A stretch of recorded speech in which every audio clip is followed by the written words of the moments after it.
Oi, oi, gente, boa noite. Sejam todos bem-vindos a mais um encontro aqui com a gente no Grupo de Estudos Viver e Recria. Hoje continuamos com a Amanda, embora a gente nunca enjoe dela, como todos aqui já sabem. A gente vai continuar então hoje o estudo do livro da Zerca, da Realidade Suplementar. No último encontro a gente esteve olhando um pouco o capítulo 3, se eu não me engano. Não, capítulo 12, hoje a gente vai para o 3. A gente chegou no final 2. Eu acho que sim. Eu não vi certinho até o final do último encontro que eu não vi, mas eu vi que vocês chegaram bem próximo do fim. Será que a gente revisita o final, Amanda? Eu tava relendo aqui, porque tem um trecho que me incomoda muito, que é no final desse capítulo. Por isso que eu tava com dúvida se a gente chegou no final, Então porque vamos para ele, vamos para ele. Eu acho é, que a gente não chegou ao final, mas eu não tenho também certeza do lugar certinho que parou. hum, O que tá, vocês acham então a gente ir para esse capítulo, para esse trecho, Amanda? E daí a gente entra no 3 se der. tá. O que eu lembro que a gente parou ali onde estava o Dionísio, que a gente falava dessa questão do que significa de estar fora de si, que Zeca costumava né, que não trabalhava com um monte de egos auxiliares, ela mantinha o protagonista em vários períodos, né, no mesmo, em vários papéis. E aí a gente tem aquele momento em que ela vai explicar para o entrevistador de que a versão de papéis muda a nossa percepção sobre o papel do outro, né? Então, depois a gente continua aqui, porque eu lembro que a gente discutiu sobre a inversão ser o centro de cura autônomo do protagonista, da gente trabalhar em relação. Então, onde eu creio que nós paramos é justamente na parte que para mim é um pouco problemática. Mas vamos lá. Para mim, paramos na página 44. Vê se para vocês também.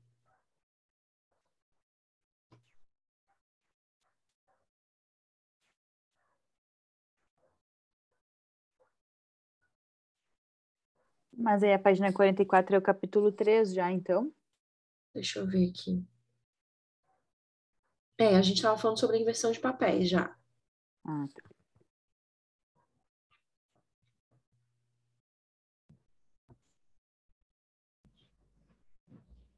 Veja se para vocês faz sentido, que a gente explicou que tinha a ver com a palavra O extra. último foi 29/3, não foi?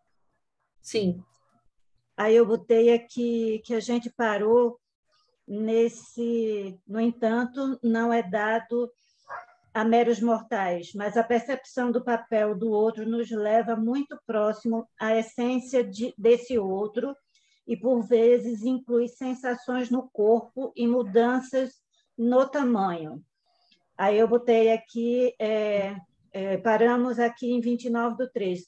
Seria para começar nesse, dois psicólogos que se conheciam vieram fazer treinamento conosco. Foi o que eu anotei aqui. eu por aí também, mesma coisa. Vamos seguir por aqui, então. Deixa eu compartilhar. A gente está aqui. Ela está contando um caos, né? Dois psicólogos que se conheciam vieram fazer treinamento conosco desde a época da faculdade. Havia 15 anos. Um deles realizou uma série de cenas com seu opressivo pai, sobre o qual ele havia falado a esse amigo muitas vezes. Quando terminou, o amigo disse: Eu não conhecia você até agora. O que aconteceu é que ele teve uma percepção diferente da mesma pessoa, com o mesmo problema, mas com uma percepção mudada. A gente já tinha falado um pouco sobre isso, sobre a inversão de papéis, trazer esse processo de autoconhecimento e conhecimento do outro também. Aí continua aqui, a palavra êxtase implica sair fora de si mesmo ou renunciar à própria individualidade, em homenagem ao deus Dionísio. Em meus estudos sobre mitologia, cheguei à conclusão de que a inversão de papéis é, dessa forma, uma experiência extasiante, né? Portanto, sair fora de si mesmo. Aí a Zerca continua. Isso pode ser verdade se estivermos falando em termos filosóficos, mas emocionalmente seria de fato extasiante se você invertesse os papéis com alguém que seja seu opressor? Por exemplo, os reféns que vieram do Líbano precisariam dramatizar sua relação com seus sequestradores para se livrar deles. Não estou segura de que a terapia verbal, ou seja, só falar sobre o assunto, possa fazê-lo.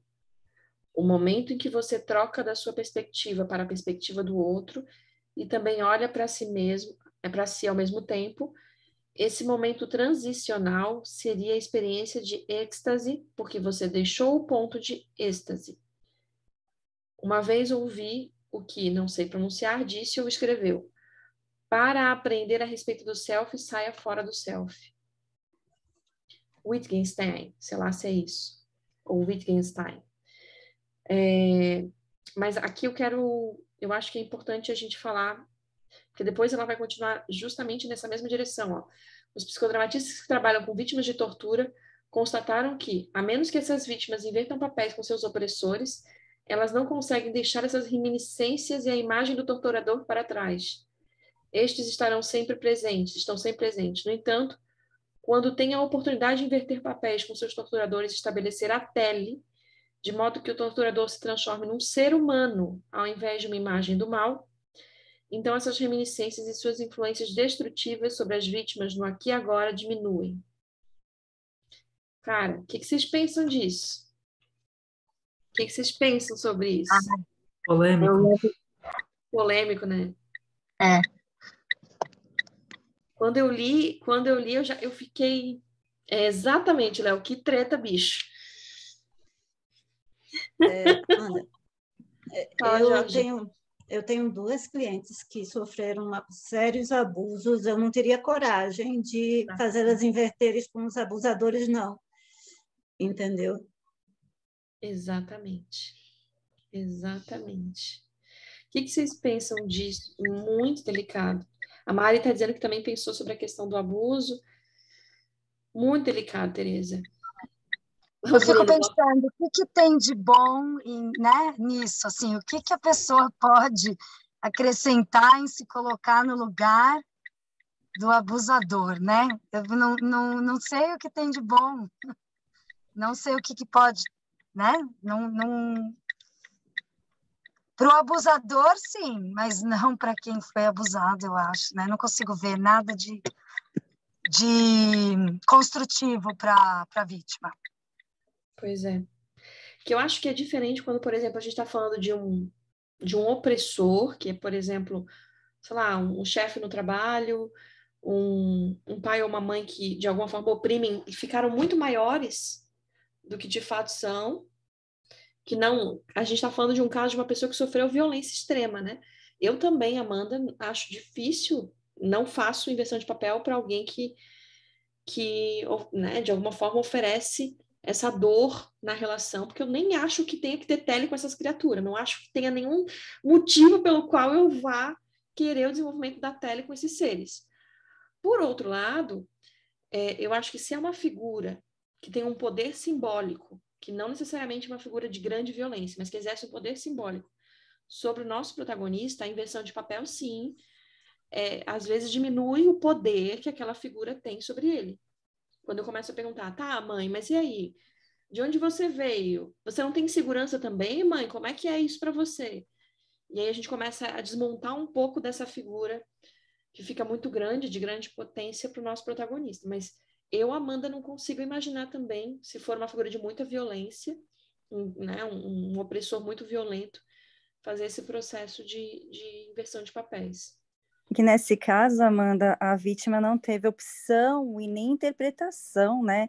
No caso, ela foi submetida à vontade do outro sem menor escolha ou escapatória. E quando você está numa relação que seja de amor ou de afeto, ou que você jogue alguma perspectiva, alguma coisa boa, por exemplo, um pai, ele deveria ser assim, assado, então você tem a esperança de mudar aquela pessoa, você tem esperança, mesmo que inconscientemente, tem aquela necessidade, mesmo que você replique, por exemplo, num seu relacionamento afetivo mais para frente, né? Não consertei meu pai, eu vou consertar meu marido, que é da mesma forma que meu pai. Então, você acaba que reproduzindo aquele padrão justamente para tentar resgatar alguma coisa. Como você vai resgatar algo com um cara que te simplesmente, por exemplo, te estuprou ou de repente te assassinou alguém na tua frente? É muito agressivo, eu estou sendo papa, né, para perdoar o cara que deu um tiro, né? É muito sublime, tá muito fora da realidade humana, né? Sentir na carne tanta dor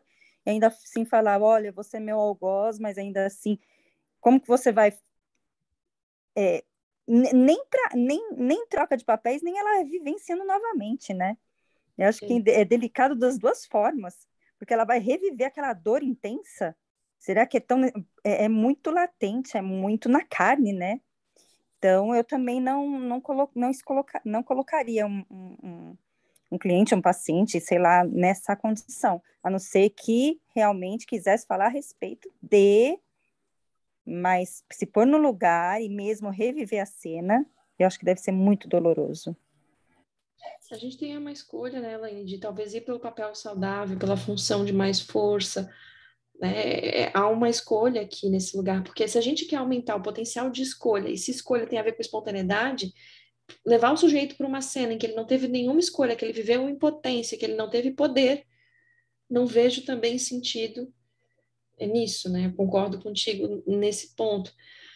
Quando eu li, eu fiquei pensando muito nessa questão que às vezes, dentro até da questão da psicologia social, a gente pensa que às vezes a gente fala que o abusador, o violentador, ele é um monstro. A ideia de humanizar, de não dar essa ideia de monstro, que ele não é um monstro, ele é um ser humano, mas não para justificar o que ele fez. Não nesse sentido. Humanizar para que eu saiba que qualquer um pode ser um violentador. Qualquer um pode ser, que não existe, ele não é uma figura monstruosa porque assim o fez, né? Mas qualquer um é um monstro. Mas a gente não precisa da inversão de papéis para isso. Acho que nesse sentido, assim, só a gente tentar, acho que o que a gente pode tirar disso é justamente isso, a gente tomar cuidado com a figura do monstro. Porque essa figura do monstro desumaniza e às vezes causa uma desproteção ao nosso paciente, que não vê em outras pessoas, na sua relação, aquilo que aconteceu com o monstro se repetir. Acho que nesse sentido, não sei como é que vocês pensam isso. E que o monstro nada mais é do que um ser humano adoecido, né? Que é isso que você está dizendo. Por mais difícil que seja, às vezes, a gente conseguir ter esse olhar, né? Mas, infelizmente, é isso, né? Sim, sim. Eu não Acho sou... que, assim, há alguns serviços, né? Eu conheço um que trabalha não só com a vítima, né? E com alguns abusadores também, que se propõe a cuidar do abusador, né? E aí eu acho que, assim, fazer essa inversão do papel para o que violenta, a pessoa que promove a violência, eu acho que faz sentido, entendeu? Para tentar ele tomar a posição do outro, tentar experimentar o lugar do outro, para ver se isso, de alguma forma, surge algum efeito nessa transformação, nesse cuidado, né? Não sei, para mim, eu ainda estou engateando nessa questão da violência, né? Ainda não atendo nenhum abusador, mas eu imagino que se fosse para usar, não seria com a vítima, mas com o abusador. Até porque já a gente precisa ver em que medida que esse papel de abusador se construiu numa tentativa de sair do papel de vítima, né? Numa tentativa de sair desse lugar. E aí, quando ele inverte papel com a vítima, a gente consegue ver em que medida que o abusador surge na relação com esse contrapapel, né? Acho que aí sim, né, com a pessoa que é o violentador, faz bastante sentido. Tereza está compartilhando com a gente aqui no chat que ela ia falar sobre isso. Trabalhou em CREAS, que atende pessoas que sofreram violência, e há realmente trabalhos com alguns abusadores, porque eles continuaram abusando outras mulheres, esse trabalho, enfim. Exatamente. Acho que uma das nossas... esse é um trecho que quando eu li, eu sabia que a gente ia discordar aqui, né, que acho que é bem complicado esse lugar. Eu não pactuo muito com a terapia do perdão, com a ideia de que necessariamente precisa ter um aspecto conciliatório. Acho que tem coisas que são irreconciliáveis. São irreconciliáveis e precisam estar nessa condição, inclusive para o paciente ter alguma força. Mas estou aqui só falando do meu fazer psicológico, que de nenhuma forma a gente sabe que tem psicodramatistas que pensam diferente.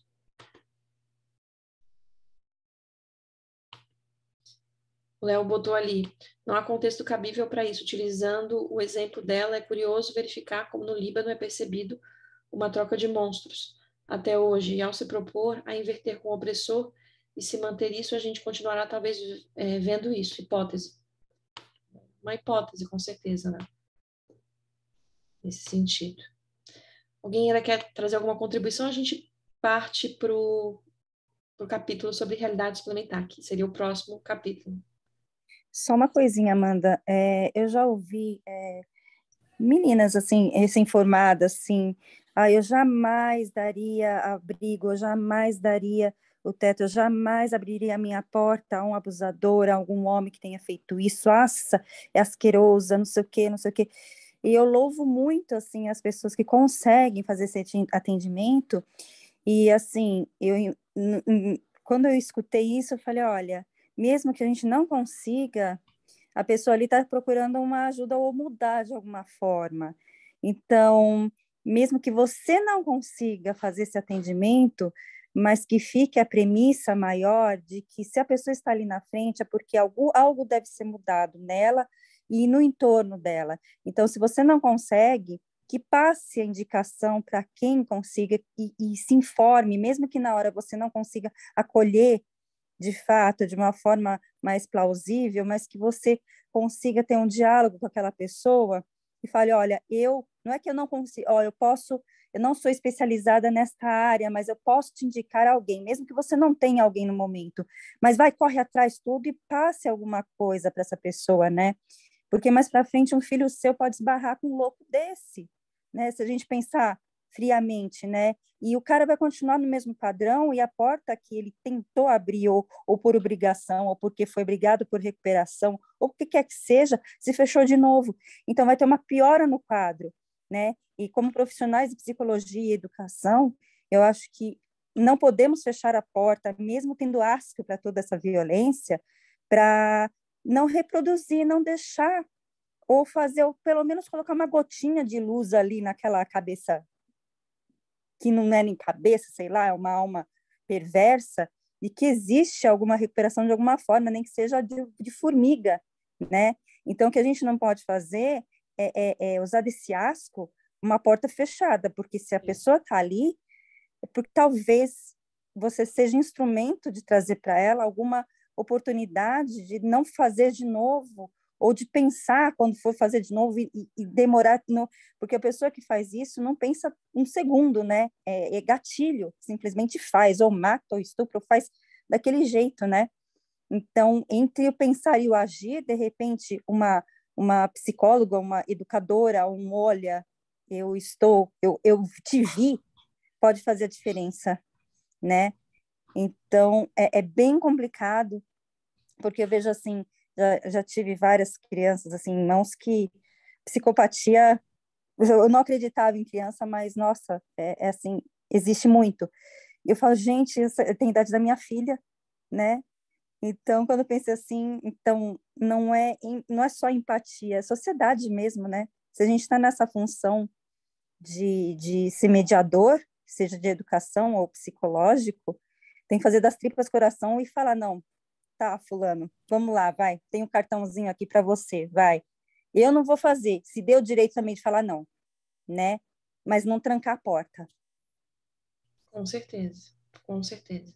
Cláudia complementa dizendo aqui que e se o abusador for nosso filho, né? Dessa forma teremos empatia aprimorada. E aí a Márcia está indicando, sim, tem um encontro gravado no YouTube da Viver com a Penha sobre o trabalho com abusadores e as vítimas. Sim, é um trabalho que o pessoal da UNB desempenha, o pessoal do núcleo que trabalha com sociodramas na UNB. E aí a Penha, acho que foi a tese de doutorado dela também foi nesse sentido. E tem algum trabalho lá. Vocês também encontram, acho que no próprio no próprio diretório, né, de pesquisas da UNB, eu acho que vocês encontram a tese da Penha também, que é nesse sentido. Podemos ir para o próximo? Podemos continuar? Então tá. Então a gente vai para o próximo capítulo, que é o capítulo que se denomina Realidade Suplementar. E aí a gente segue aqui com uma epígrafe bem grande aqui, que apresenta esse capítulo. Os psicodramatistas muitas vezes trabalham com a realidade suplementar sem levar em consideração a sua perspectiva filosófica. O psicodrama geralmente se inicia com o problema do protagonista e durante a sessão o drama retorna a experiências do início da infância para curar velhas feridas. Nesse caso, a realidade suplementar é usada como uma técnica para completar e curar, para ter um efeito integrador sobre o ego, de forma que o protagonista se sinta melhor e consiga tocar para frente a sua vida. Levar ao palco um diálogo entre o protagonista e alguém que já morreu, ou atribuir a ele um novo pai ou mãe, são apenas 2 exemplos dessa forma de usar a realidade suplementar. No entanto, achamos que esse conceito e aplicação ortodoxos da realidade suplementar como técnica para atuar as fantasias e os desejos e, portanto, as necessidades do ego, são um tanto quanto restritos e guardam pouca relação com o pleno potencial da realidade suplementar. A realidade suplementar constitui mais um instrumento de desintegração e deveria ser considerado um instrumento teatral para que o diretor crie desconforto, mal-estar e tensões no palco. E aí? Deixa eu voltar aqui. Quando ele fala que a realidade suplementar eles falam que pode ser considerado uma técnica e também tem o seu aspecto filosófico, né? A técnica quando a gente vai utilizar esse recurso, né, do como se para suplementar algo, um buraco que ficou faltando, algo da vivência do sujeito que precisa ser revisto. Isso é uma técnica. Quando a gente vai suplementar a realidade, quando a gente vai oferecer um recurso do como se para organizar a realidade que foi integrada pelo sujeito e, consequentemente, a integração do self desse sujeito. Mas aí ele propõe que também pode ter um aspecto filosófico. Vocês conseguem imaginar do que é que eles estão falando? Eles dizem assim que não é só uma técnica, tem também um aspecto filosófico. Vamos por hipótese, assim, vamos o que a gente imagina. Bora, gente.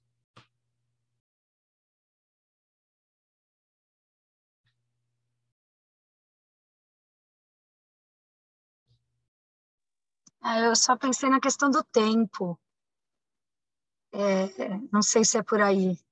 Não sei. A única coisa que me veio à cabeça, eu não sei nem como desenvolver isso, mas só pensei nessa questão do aqui e agora, do tempo, eu não sei, algo por aí. E a gente pode considerar que, por vezes, a gente, concomitante à realidade, nós vivemos um contexto de realidade suplementar, concomitante à realidade. E aí, quando a gente está falando disso, a gente não está mais falando de um contexto que é de técnica, a gente está falando de um aspecto que é filosófico, que é a mesma noção, a noção da verdade psicodramática que Moreno falava para justificar as mentiras. A verdade psicodramática, né, que é a realidade suplementar nesse contexto filosófico. Porque, por exemplo, aqui, enquanto nós estamos falando, pode ser que eu tenha me sentido ansiosa em algum momento, e que no momento em que eu estou aqui me sentindo ansiosa com vocês, eu vou criando, entre eu e vocês, algum recurso. Nessa minha criação com vocês, por exemplo, eu posso estar aqui pensando em algumas músicas que eu gosto, pensando nas maçãs que eu vou comer quando terminar aqui. E ao trazer essa experiência para aqui, eu já consigo me sentir um pouco menos ansiosa. E eu vou lidando com a lacuna da minha ansiedade. E é um processo que deixa de ser uma técnica e passa a ser um processo de vida. Ao mesmo tempo que eu estou vivendo essa realidade factível aqui, eu também estou vivendo como se. Eu estou vivendo as expectativas que eu tenho do que vai vir aqui de vocês. O que eu imagino que vocês vão responder. E aí, nesse aspecto, a gente pode estar falando de uma realidade suplementar que seja filosófica. O que vocês acham disso? Eu fiquei pensando... Arthur tá bem baixinho. Peraí, deixa eu aumentar. Porque agora tá melhor? Bem melhor. Estava aqui embaixo. Eu fiquei pensando, no momento que você estava falando, eu fiquei pensando, e quando isso falhar? De alguma forma. Quando eu não conseguir usar essa técnica. Eu fiquei pensando nisso. Quando isso falhar, aí tem a questão da conserva cultural. Significa que eu não estou mais conseguindo dar uma resposta espontânea e que eu estou presa a velhos padrões. Quando isso falhar, e aí é que tá. Por isso é que na sessão a gente usa tanto a realidade suplementar, porque daí a gente tem um aspecto filosófico. A realidade suplementar não é algo que o psicodrama criou. É algo que o psicodrama utiliza, mas que a gente faz naturalmente desde que a gente veio para o mundo. Amanda, e aí nesse sentido ela é muito existencial, né? Boa, assim, Nicole. É intrínseco de que vai estar sempre. Então, nesse sentido, que não dá para reduzi-la a uma técnica, embora em muitos momentos a gente utilize, só que ela está nesse campo o tempo todo, né? Exatamente, exatamente. Quando a criança, por exemplo, não está com seu cuidador primário e ela de repente se transforma na mamãe e ela bota a boneca e a gente começa a criar. Quando a gente está, às vezes, ansioso num Uber e a gente começa a falar no celular como se houvesse alguém do outro lado e a gente começa a criar formas de sobreviver que de alguma forma preencham as lacunas existenciais que são naquele momento vividas, né? Quando isso falha, a gente está na resposta da conserva. Por isso a relação tão intrínseca de espontaneidade e realidade suplementar. A espontaneidade é essa força catalisadora e a realidade suplementar seria de fato a criação, e aí junto com a criatividade, que é feita no como se. Porque nem sempre a criatividade é no como se, a criatividade pode ser aqui na realidade, né? Ela pode se dar no contexto real, quando eu faço um recorte, colagem, quando eu dou uma nova alternativa para o meu trabalho. Mas quando a gente fala da realidade suplementar, ela sempre vai vir nessa outra lógica, né? Carlos diz, meu Deus, veio um monte de coisa aqui, peraí, deixa eu voltar para cá. Carlos diz, exercitar a espontaneidade é dar vazão à fluidez da realidade suplementar, como essa filosofia existencial. Olha que bonito! Apenas pensando algumas coisas, tá? O Léo diz assim, dá para partir da filosofia que a investigação da realidade está desde o início, né? E a realidade suplementar pode contribuir quando a gente pensa, sei lá, Tales de Mileto, vai lá e coloca que tudo é água. A realidade é água. Se a gente coloca aqui na realidade suplementar, preenche esse meio para essa compreensão, é uma ponte de diálogo, de relação e construção de algo, sim. Ai, como vocês estão filosóficos, profundos, eu nem sei se eu consigo acompanhar vocês. Eu nem sei. Pena que o Léo tá só pelo chat. Queria te ouvir mais, Léo. Queria que tu falasse mais para a gente entender. Pena que tu tá só aí no chat. É isso aí. Mas acho que é isso, né? Eu acho que a Nicole matou a pau com a palavra existencial. Quando falou essa palavra, assim, que eu acho que é isso. É nesse sentido que ela é filosófica, quando ela passa a ser existencial. Mais alguma consideração? Deixa eu ver aqui o Léo botou. Usem a realidade experimental.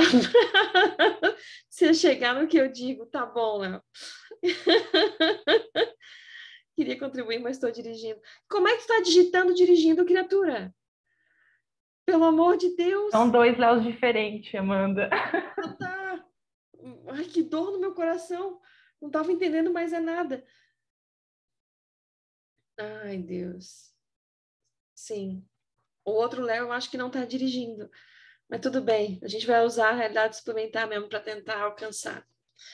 O Léo, que é esse que não está dirigindo, que é o outro, volta e meia. Aliás, Jorge, você gostaria muito de conversar com o Léo. Volta e meia ele me manda trechos de Star Trek que ele está assistindo E aí ele me manda fazendo referências ao psicodrama. Ele diz, olha aqui o que ele está falando, olha aqui. Ai, Deus. Muito bom. Aliás, me acionem sim, eu adoro Star Trek, e adoro isso que o Léo faz. Ai, Deus. Voltar aqui. Aí a Zerka continua, a partir desse pequena epígrafe que inicia, dizendo, Moreno teve essa ideia de poder suplementar, tirada da ideia de Marx sobre mais-valia. Ele achava que algo semelhante existe no psicodrama. Moreno constatou que seus protagonistas se moviam dentro de áreas que não eram reais para ninguém, exceto para eles, e eram de caráter puramente subjetivo. Os psicóticos são um exemplo extremo disso. Essas ideias ultrapassam a fantasia, a intuição, eram quase como uma experiência de transe. Ele relembrou a ideia de Marx sobre mais-valia, segundo a qual o que o trabalhador produz resulta num ganho de capital pelo empregador, um adicional que não pertence ao capitalista, mas deveria, por direito, ser retornado aos trabalhadores. Moreno achava que a realidade suplementar está aí fora, em algum lugar. Deve ser concretizada e especificada. Eu acho que isso aqui já diz, está aí fora em algum lugar. Então, ela já está. Ela não é só uma técnica, né? Acho que isso é bem legal.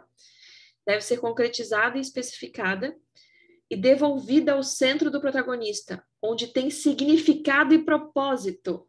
Então, a gente tem que localizar esse pai ideal que o adolescente pensa que gostaria de ter, esse namorado maravilhoso, ou perverso, ou difícil, mas que está ali, que já está ali. E a gente concretiza, mostra, bota isso aqui no palco, ajuda o protagonista a dar sentido e propósito, porque aí a gente vai conseguindo olhar para essas relações que foram internalizadas, né?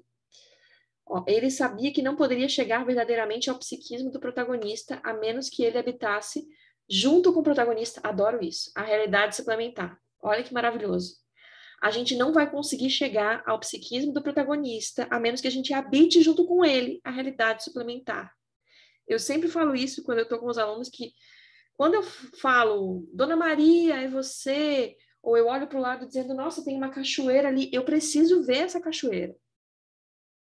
Eu preciso ver, eu preciso sentir a água respingando, eu preciso dividir esse espaço com ele. Porque é justamente essa retroalimentação entre a realidade suplementar que é compartilhada que permite o acesso ao sentido único dado pelo protagonista, né? Aí eu já vou passar para vocês, só para terminar aqui o parágrafo. Uma vez que você penetra no psiquismo de uma pessoa, atinge uma dimensão que vai mais além da realidade subjetiva e objetiva. É uma espécie de realidade cósmica. É isso que eu acho que a realidade suplementar realmente é. Ela tem essa peculiaridade de ser fora do tempo e do espaço que nos coloca em contato com os poderes cósmicos. Fora do tempo e do espaço. E aí, o que vocês pensam disso? Deixa eu ver aqui. Tranquilo, Maria Cristina. O que vocês pensam dessa realidade cósmica que não tem tempo e espaço definido, fora de tempo e espaço? O que vocês pensam dessa ideia de que nós, diretores, temos que habitar a realidade suplementar junto ao protagonista? O que isso significa para vocês? Eu fiquei pensando quando a gente faz uma cena aberta, sabe? Que a gente demarca a cena, o que tem na cena, os lugares, se tem janela, que tem fora da janela, que tem por dentro, por trás, e a gente realmente começa a ver o lugar que a pessoa está falando. E daí, se a gente não consegue ver, a gente fala que a gente está desaquecido. A mesma coisa para o nosso protagonista, se ele não está, de fato, ali na realidade que ele está me dizendo, não vai adiantar nada. Se eu não aquecer ele, permite que ocorra isso, sabe? Eu fiquei pensando nessa relação de que não tem tempo e espaço, está fora, é dele, mas a gente compartilha no momento da sessão e, ao mesmo tempo, os dois precisam estar inteiramente aquecidos para isso. Sim.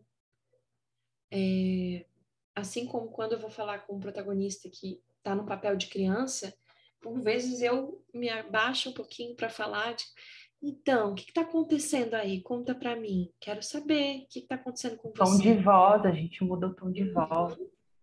Porque a gente está falando com uma criança. E se a gente não estiver, de fato, falando com uma criança, a gente não vai estar dentro desse contexto, né, da cocriação que está previsto na realidade suplementar. Para a gente poder trabalhar com ela, a gente precisa cocriar, né? Deixa eu Sabe ver. o que eu pensei? Fala, Rafa. Eu pensei assim, que vira uma nova realidade, né? Naquele momento, é uma nova realidade. Ela até deixa de ser suplementar, porque ela é isso que eu quis dizer quando me veio o tempo, né? É uma nova realidade. E você e a pessoa pode até ter como base algo que já aconteceu, mas aquilo ali é novo. Com certeza. O Léo Me, colocou... Pode falar. me veio muito a questão da fantasia na cabeça, né? Nós temos as nossas próprias fantasias, né? E me chama muita atenção, né?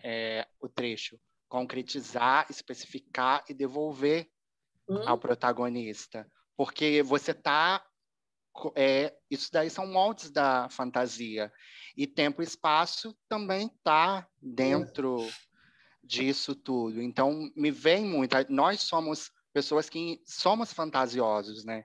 Então não tem como a gente não criar o tempo todo, não tem como a gente não participar disso, né? Boa, Arthur. Fala, Léo. Então, para mim é uma coisa que chama muito... dá para me ouvir tranquilo, primeiro? Dá. Porque eu estou usando o microfone do carro, né? Uma coisa que me lembra muito é a questão da fenomenologia, né? Da realidade suplementar muito ligada com a parte do subjetiva ligada à objetividade, né?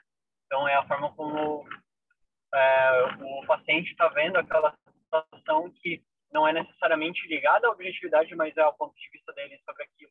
Para mim, a questão da realidade suplementar, né, assim, tipo, dentro do consultório, vem muito do encontro, né, de se deixar permitir vivenciar aquela subjetividade, né, aquela realidade do paciente, de forma que isso fortalece o vínculo, e a partir desse vínculo forte, ele consegue vivenciar, assim, é como se alguém estivesse validando, não, o que sente de verdade.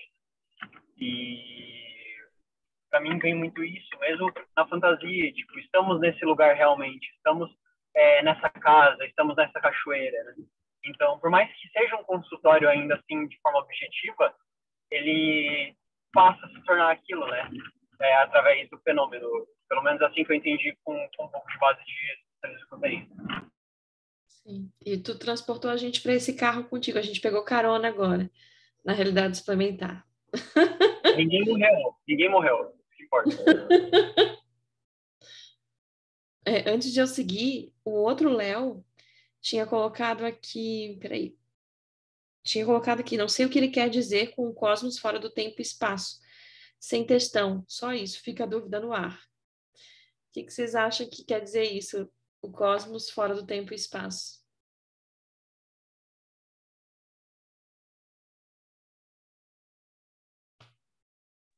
Eu já falei, para mim a fantasia, a permissão de criar, para mim é isso, nada, a possibilidade de criar, inventar, desenhar, ter essa liberdade, né? Isso. Como a Camila disse agora, a Camila disse aqui, que é atemporal. Uhum. Ela disse aí É o universo chat. de cada um, é o que cada um vai trazer ali dentro da sua vivência, né? Exatamente. Pensando que talvez fora do tempo possa estar ligado ao tempo Cronos, né? Mas de um tempo que é mais sentido e que daí não é concreto, né? Então, desde quando a gente entra na realidade suplementar e aí você vai reviver uma cena, então você pode estar lá no consultório, mas não é aquele espaço que está sendo vivenciado, embora esteja também, né? essa sobreposição, né? Não sei, eu fico pensando que fora do tempo é fora desse tempo cronológico. É isso aí. Eu acho que é cósmico, porque eu entendo que, na verdade, é uma união quando eu entro na realidade suplementar. Isso. É uma união com todos os outros seres humanos, com todos os seres que me habitam. É uma união com o diretor, com todos os outros psicodramatistas. É o que permite o encontro genuíno. Eu entendo dessa forma. Fala, Bruno.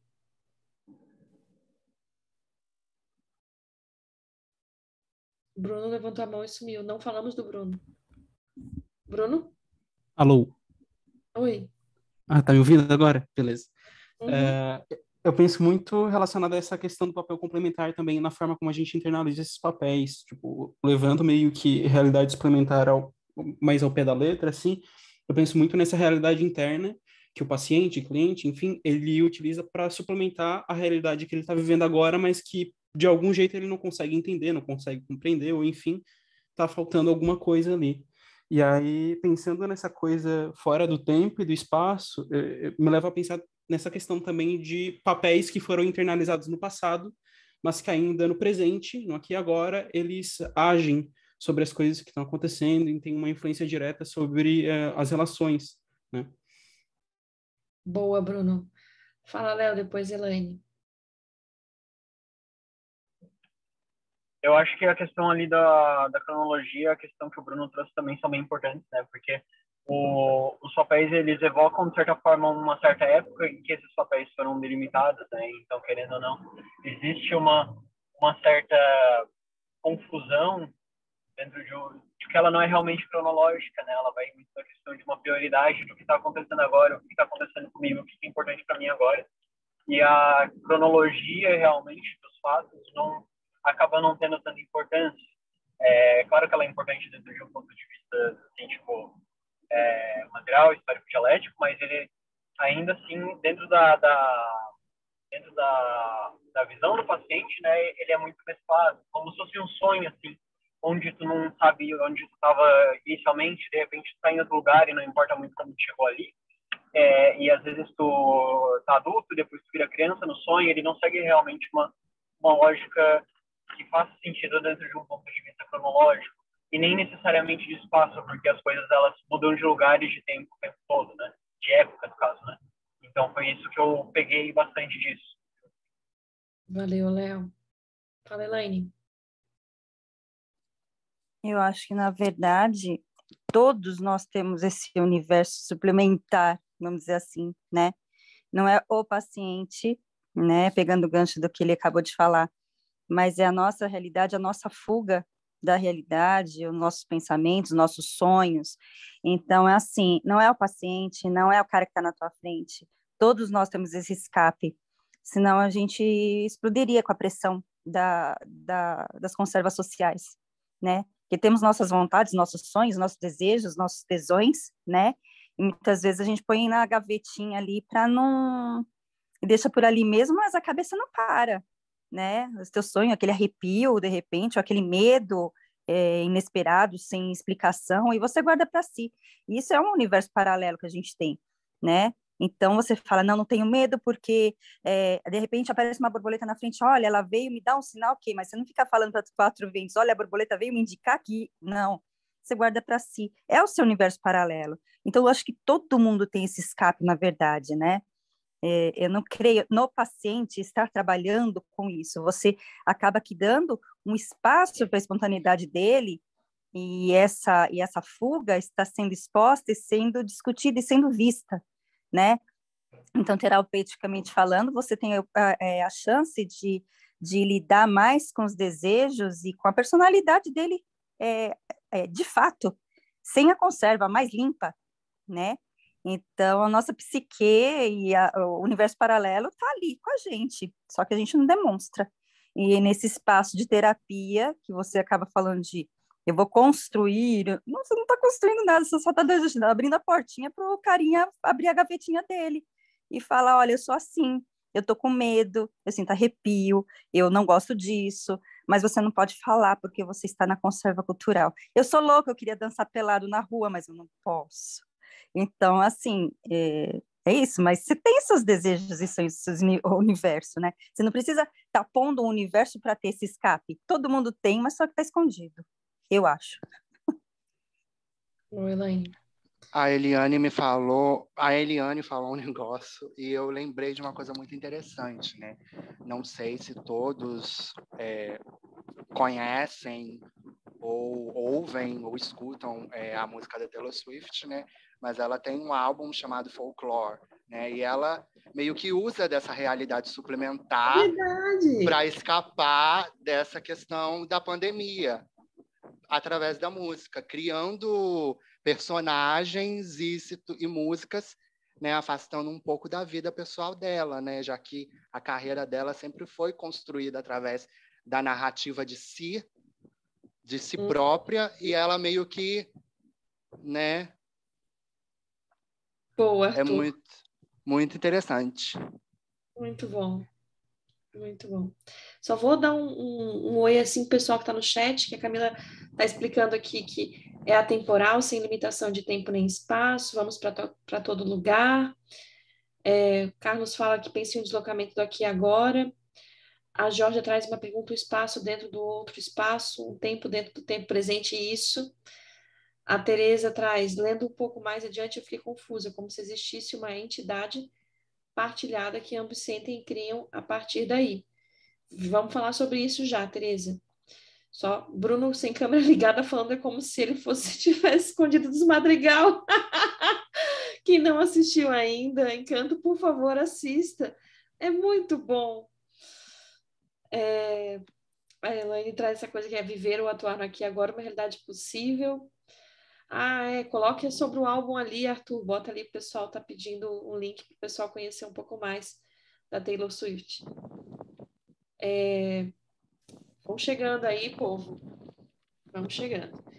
Aí vamos voltar agora para que acho que a Maria Tereza falou, que é essa ideia de que como se existisse uma entidade partilhada que ambos sentem e criam a partir daí, que a gente estava falando. Inclusive, vamos costurar a fala da Elaine, que é, bom, o diretor tem tem esse universo suplementar, o paciente tem o seu universo suplementar, e o diretor precisa, eu acho que a ideia que o Léo trouxe sobre a água, ele precisa estar molhado por essa água que envolve também o paciente.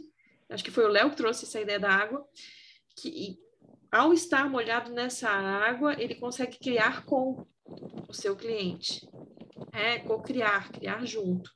Mas, de outra forma, ele não consegue, porque aí ele passa a ser um analista, que não é a nossa função. É um analista quem olha de fora, e a gente não é só, mesmo quando o Moreno define nossa função com o grupo, a função analista social é só uma delas, não é a principal, a gente precisa estar com, e aí essa metáfora da água acho que foi bem legal. Carlos, o diretor precisa nadar na água do cliente. É isso aí. Não pode se afogar, só não pode se afogar. Às vezes a gente tem que afogar junto com Às ele. vezes, né? A gente faz isso. Às vezes a gente se afoga, engole um pouco de água e tá tudo certo. Aí a gente compartilha, que é para limpar um pouco. Aí a gente compartilha. A Laís traz, até porque quando estamos em cena sem egos, precisamos entrar nos papéis também. Exatamente. Como é que a gente vai entrar nos papéis se a gente não tiver uma boa leitura dessa realidade suplementar?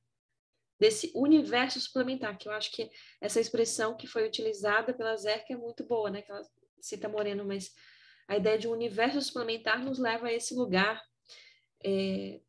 cósmico, compartilhado, cocriado, e nesse lugar da fantasia que o Arthur descreveu e a Elaine continuou aí a ideia, né? Acho que bem bacana. Mais alguma contribuição nesse... Fala, Rafa. Quando a Elaine falou do sonho, eu fiquei pensando, né, como se o diretor, né, ou quem está participando da cena entrasse no sonho do paciente, né? É um sonho acordado, na qual todos estão ali fazendo parte, né, daquele sonho. Exatamente. Exatamente. Mais alguma contribuição, gente?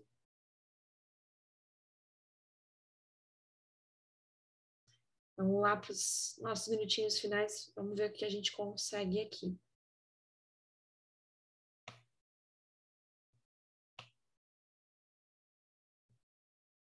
Mais e mais, nos melhores psicodramas que faço, vejo a mim mesma como um canal e recebo orientação de algum lugar, seja esse inspiração ou inspiração e intuição funcionando juntas, de modo muito específico, centrado. Minha história sobre o palhaço fará com que isso fique mais inteligível. Certa vez tive uma sessão com um rapaz que estava tendo problemas com uma chefe mulher no trabalho. Ele disse, eu não posso falar a ela como me sinto de fato com relação a ela e ao conflito que temos.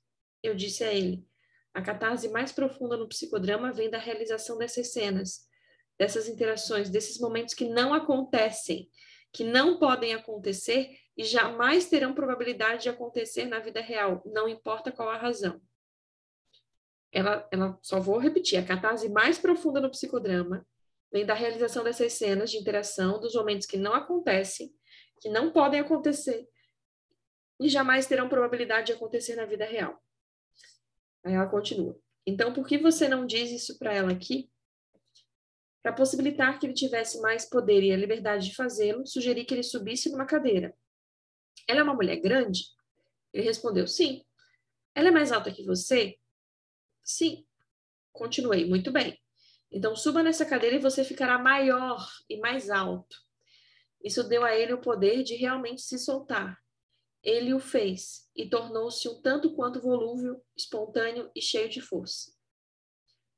Eu estou sentada no chão, meus olhos estão mais ou menos no mesmo nível que os bolsos da calça dele. Estou olhando para um dos bolsos e penso, estou ficando maluca? Estou alucinando? E minha voz interna diz, não, você não está. Você está vendo claramente. E o que é que eu via? Um palhacinho de 2,5 a 3 polegadas de altura, dançando no bolso dele, fazendo caretas e gestos engraçados. Um palhaço muito interessante. O protagonista é divertido, mas não se parece com um palhaço. Quando ele termina a cena e desce da cadeira, relata sentir-se aliviado e diz que tentará falar com ela, a chefe, né? Com mais alta confiança. Digo a ele, sabe, é muito estranho, mas quando você estava realizando essa cena, eu vi um palhaço em você. Imediatamente ele prendeu a respiração, suspirou fundo e fez uma revelação. Há um segredo nesta sala. Eu faço terapia de palhaço no hospital infantil.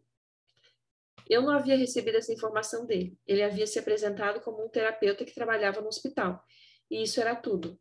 É isso que me refiro quando digo que sou guiada, que sou um canal aberto e disponível. Trata-se de intuição casada com inspiração. E aí, como é que vocês lidam com a intuição de vocês? Como é que é isso? Como é que isso funciona para vocês? Isso é muito curioso, né? Eu acho muitas vezes que é preciso coragem. Claro que eu acho que a experiência, os estudos vão ajudando a dar uma apurada nas intuições, mas às vezes vem alguma coisa que você não sabe muito bem da onde, mas muitas vezes quando você arrisca, aí faz um sentido, né? Mas é meio que, eu diria que é preciso coragem, porque a princípio não está tão dado aquilo, o porquê que veio aquilo, né? Para você. Exatamente. Que eu acho que é um pouco do que a Zeca fala. Eu acho que a gente já leu que a gente precisa aceitar nossas próprias birutices. Que às vezes na nossa sessão, de repente você pega e diz assim, tá, pega papel, tá, agora pega a linha, tá, faz isso aqui lá, agora vamos. Você não sabe para onde você está indo. Às vezes você vai descobrir no meio do caminho por que isso foi um indicativo, por que esse foi o caminho. Eu não acho muito estratégico falar isso para o cliente.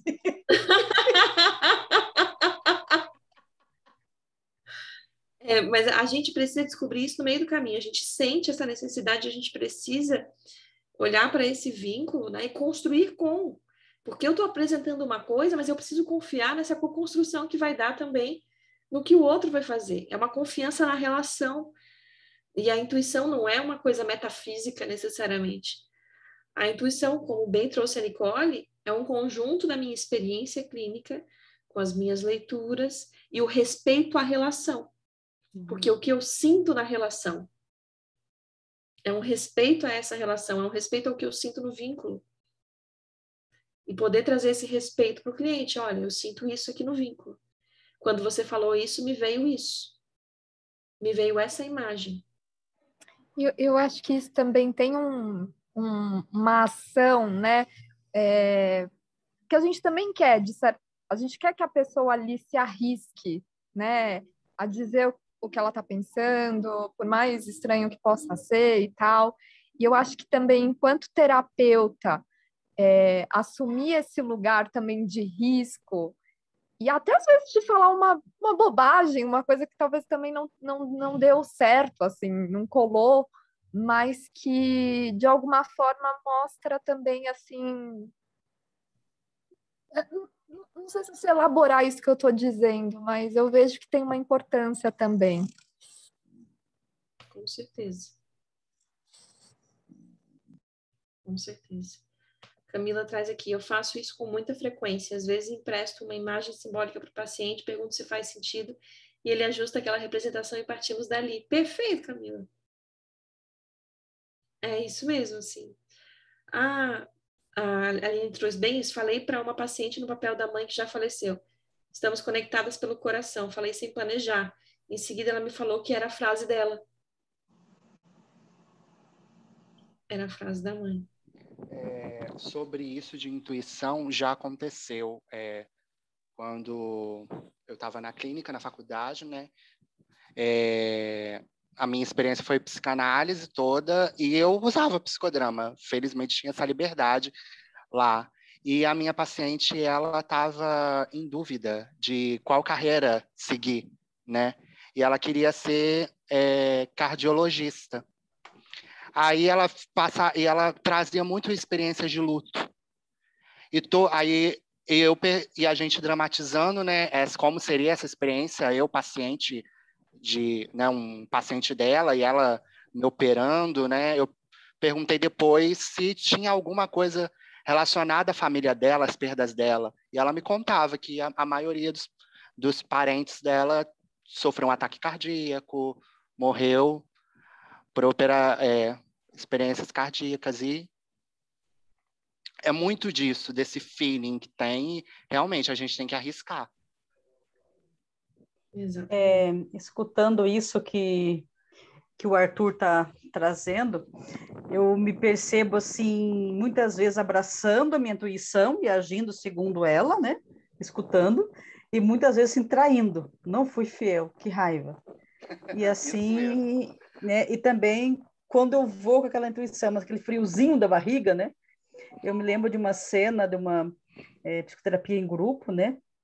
Eu e a unidade funcional, tal, e toda aquela culpa da paciente, né, na questão de mãe veio falecer, questão de medicação ali que ela tomou, ela podia ter evitado, né, segundo ela, né, e ela não o fez. Então tinha uma culpa que ninguém podia perdoá-la, né, que Deus o perdoava, tal. Aí me veio, meu Deus, eu sinto que eu devo fazer Deus, mas não é muita coisa. Como que eu vou fazer Deus? Aí, naquele momento que eu escutei a intuição e eu fiz o papel de Deus perdoando ela, quer dizer, tá?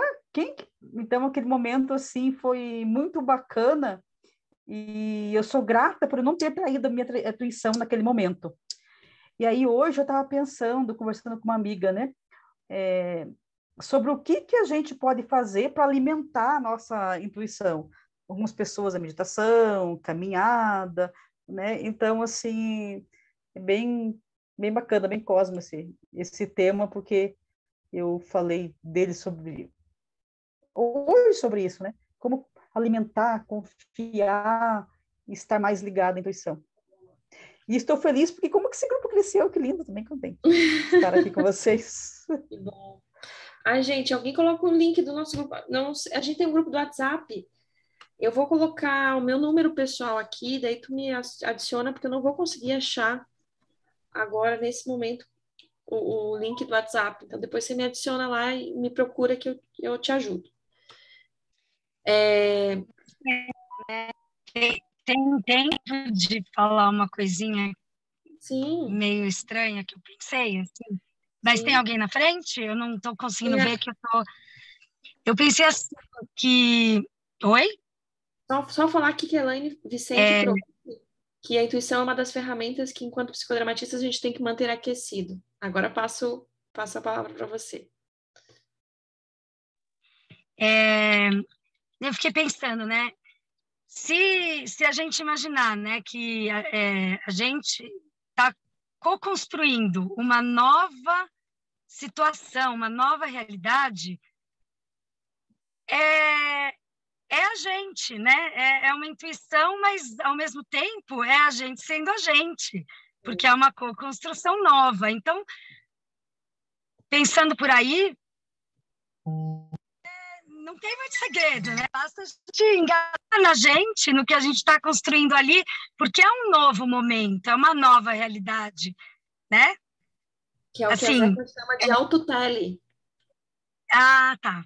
Autotele. Então, é confiar ali, né? Se tiver mesmo um encontro, se todo mundo estiver ali, né, engajado e co-construindo, é uma intuição, mas, ao mesmo tempo, é uma nova realidade, é você mesmo, né? Não tem muito risco até, né?